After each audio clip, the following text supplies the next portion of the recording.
Hi, I'm Chloe Grant, and for my literature review, the topic that I chose to discuss is gender's role in healthcare leadership.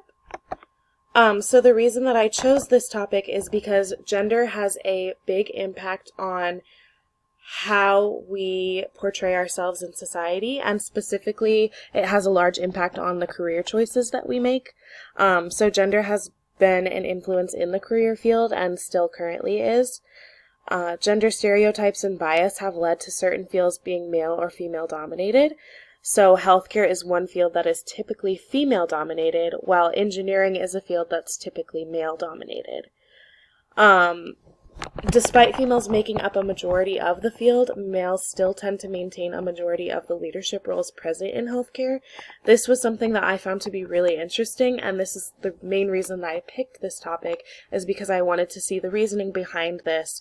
Since females make up a majority, why are males still holding a majority of the leadership roles in the healthcare field? So gender discrimination and bias does exist in our society, and so as a result, in the healthcare field. And then the statement that I came up with about this topic is that the gender hegemony in society creates a healthcare field with male-dominated leadership, which is what we see today. So the first article that I chose to review is called Women in Leadership and the Bewildering Glass Ceiling. So this article goes into detail about the glass ceiling and its effect on female leadership. So the glass ceiling is the ceiling that we can't see. It's an invisible ceiling that prevents women from advancing in their career or even in other areas of their life. But for this article specifically, they talk about advancement in the career and specifically in healthcare. So it talked about how factors that support and strengthen the glass ceiling actually help contribute to underrepresentation by women in leadership roles. They found that women confront many challenges when pursuing advancement and recognition in healthcare, and many of these challenges involve balancing work life as well as a lack of resources. Women make up approximately 80% of the workforce in healthcare, yet still only 25% of leaders in healthcare are women.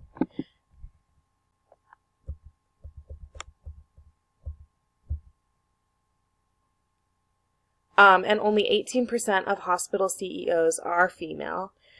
And they found that between 2006 and 2012, women achieved CEO positions at 50% of the rate of their male counterparts. So at half the rate that their male counterparts were able to receive CEO positions, females were able to. So one of the reasons why they think that this is occurring is because men tend to have a more general manager position, whereas women tend to be more specialized in the healthcare field. So when looking for people to fill leadership positions, they like to have somebody who has a more broad range of skills rather than a more specialized set of skills, because it gives them a more well-rounded basis. They also found that women often work in roles that hinder progression of leadership, which ends up giving them less opportunity to become involved in leadership positions. So because they're working in these more specialized roles, they have a lack of leadership opportunities in these roles. Women are also held to higher standards. This is especially true when it comes to emotions and how women present themselves in the career field. If a woman is very soft-spoken and not very confrontational, she is seen as weak or not strong enough to be a leader. Yet if that same woman was to go ahead and become confrontational and assertive in her ways, then she would be seen as aggressive and too demanding. So these higher standards kind of contribute to the differences between men and women gaining these leadership positions. There are a lot of conscious and unconscious gender bias which play a role in women's access to higher level leadership positions.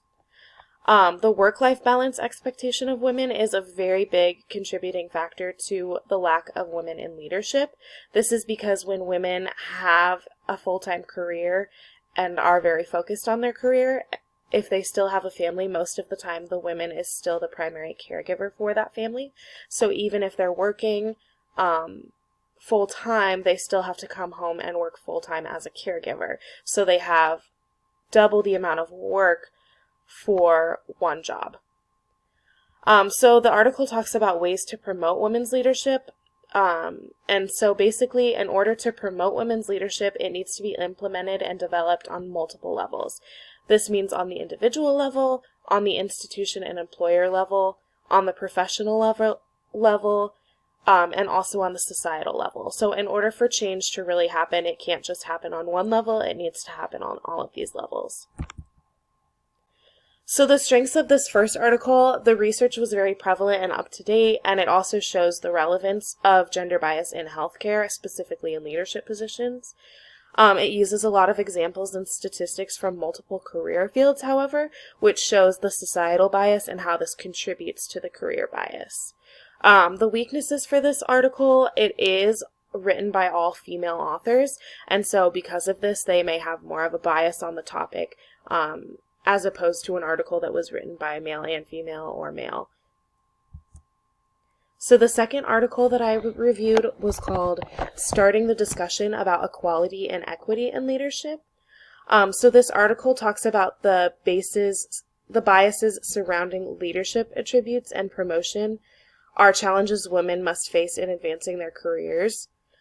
They talked a lot about pay inequalities and how they continue to exist despite the gap becoming smaller. The fact is that the gap still does exist. So women in almost every occupation make less than their male counterparts, which in most cases makes women less likely to advance in their leadership positions. The main focus of this article, too, was the difference between equality and equity, because a lot of times we hear equal pay for equal work, but people don't really understand the difference between equality and equity. So in the photo on the slide, equality is shown on the left, so everyone is given the same, whereas equity is on the right. So this is understanding that individuals have differences that need to be met, and so individual differences need to be considered, specifically when talking about women and men and resources they need to achieve leadership positions. A lack of representation in the government also contributes to a lack of representation across the nation. So this lack of representation just kind of goes all across the board. They also found that women are a lot less likely to apply for leadership roles for fear of failure. And there's a highly imbalanced distribution of male and female roles in the home, which I kind of talked about with the last article. Those were kind of similar topics that both of the articles discussed. So the strengths of this article, it's very prevalent and up to date, and it discusses the issues of inequality in our society and how it contributes to inequality in the career fields. It also gives a nice definition of equality versus equity and how a lot of times that contributes to women lacking the resources that they need to become leaders in the healthcare field. So weaknesses, this again was written by all female authors, so this could contribute to a little bit of a bias, and also the focus of the article was specifically on the field of audiology, so it was a more specific area rather than all of healthcare. The third article that I reviewed was called Career Advancement and Gender Equity in Healthcare Management. So this article found that women are significantly less likely to be promoted to senior manager positions than men. 1/3 of women healthcare managers reported that they had perceived gender discrimination in the past 5 years of the women that they interviewed in this study. They also found that less than half of male healthcare managers were supportive of increasing the number of women in senior management positions, while over 80% of women were in support of this. I found this to be very interesting considering males make up the majority of healthcare managers, so the fact that very few of them support diversifying this was shocking to me. So they also found that only 6% of senior executives in the United States are females, and the glass ceiling for females still does exist. They found that even in female-dominated occupations, men are more likely than women to be promoted to the very top. So women who have career mentors are more likely to have a male mentor, which contributes to the problem because there is a lack of female mentors, then there's a lack of inspirational female power and female leadership. So women are lacking good role models to help them advance themselves in the career field. Female managers in the study had been in healthcare management longer than their male counterparts, had a higher age, more experience, more education, more training, but yet they still had a 52% lower odds of being promoted to senior management. So the strengths of this article are that it discusses the issues of inequality in our society and how it contributes to the inequality in the career field. Thorough research was conducted with a results table displayed, and it explained these results thoroughly, which I discussed about. The weaknesses, again, it is written by all female authors, so that can contribute to a bias. And also the article is 6 years old, so the information is not the most recent. It's not 5 years or less. So the person that I chose to interview, her name is Laura Bogots, and she is the Director of Nursing at Children's Respite Care Center. So I asked her several questions about this topic. The first question I asked her was, why do you think that there are more males in leadership positions in healthcare? She responded by saying, this is a summed up version of her response, but she responded by saying that women are typically more focused on family lifestyle. So as discussed in the previous articles, the work-life balance is a lot more challenging because women are expected to have the main caregiver role as well as their role at work. So then I asked her, how have you been able to balance a work-life schedule, having a family of 5, and holding a leadership position?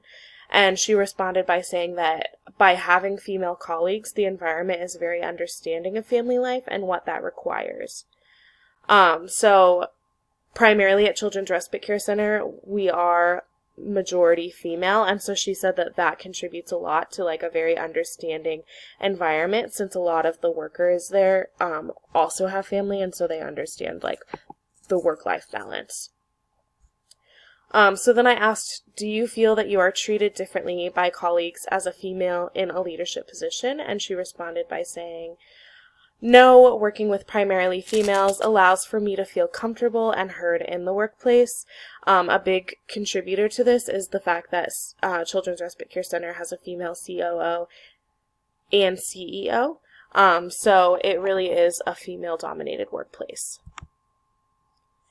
So gaps in future research, gender stereotypes do exist not only in the career field, but in our society as a whole. So this is going to contribute to the gaps in leadership. If we continue to have these gender stereotypes in our society, we will continue to have these stereotypes in the career field as well.